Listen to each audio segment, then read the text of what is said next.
তাসকিনের দ্রুতগতির বলে সাদমানের এই ক্যাচের কথা মনে আছে নিশ্চয়। সাদমান বুকে হাত দিয়ে মাটিতে বসে পড়েছিলেন। সাদমানের দুর্দান্ত এই ক্যাচের পর সামনে এসেছিল বাংলাদেশের ফিল্ডিং ইমপ্রুভমেন্টের ব্যাপারটি।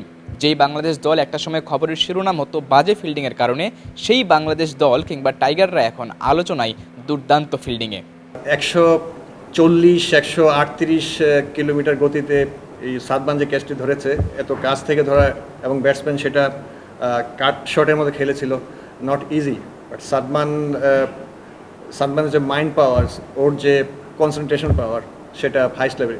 তবে শুধু সাদমান ইসলামই নন, মিরপুর টেস্টে পাকিস্তানের বিপক্ষে 2 ইনিংসেই দারুণ ব্যাট করা নাজমুল হোসেন শান্তও দুর্দান্ত ফিল্ডিং করেছেন। লিটন কুমার দাসও নজর কেড়েছেন ফিল্ডিং কোচ আশিকুর রহমান মজুমদারের।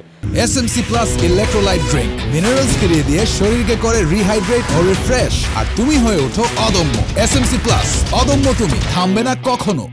তাই তো বাংলাদেশ দলের পাকিস্তানের বিপক্ষে এই সিরিজে ফিল্ডিংয়ের দায়িত্বে থাকা এই কোচ আলাদাভাবে পুরস্কৃত করেছেন লিটন কুমার দাস এবং নাজমুল হোসেন শান্তকে।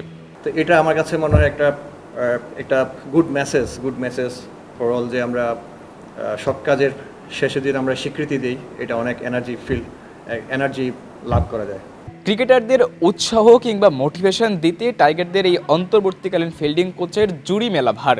ক্রিকেটারদের ভালো ফিল্ডিংয়ের কারণে পুরস্কার তো দেনই নিয়মিত, সাথে এবার বাংলাদেশ জাতীয় দলের ক্রিকেটারদের ফিল্ডিংয়ের কারণে তিনি পরিচয় করিয়ে দিলেন বিশ্বের অন্যতম সেরা হিসেবে। আমি যেটা ফিল করি, আমাদের যে ফিল্ডিং স্ট্যান্ডার্ড, এটা হাইস্ট লেভেলের এবং এটা ইন্টারন্যাশনাল টপ 3টা টিমের মধ্যে একটা, আমি যেটা বিশ্বাস করি। মিরপুর টেস্টে বাংলাদেশ জাতীয় দলের ক্রিকেটাররা যে কোনো বাজে ফিল্ডিং কিংবা মিস ফিল্ডিং করেনি, ব্যাপারটা এমনও নয়। প্রথম ইনিংসে কিছু মিস ফিল্ডিং বাংলাদেশ দলকে বেশ খানিকটা চাপেও ফেলেছিল, কিন্তু এরপর বাংলাদেশ দল ঘুরে দাঁড়িয়েছে, কামব্যাক করেছে দারুণভাবে, ম্যাচটাও জিতে নিয়েছে।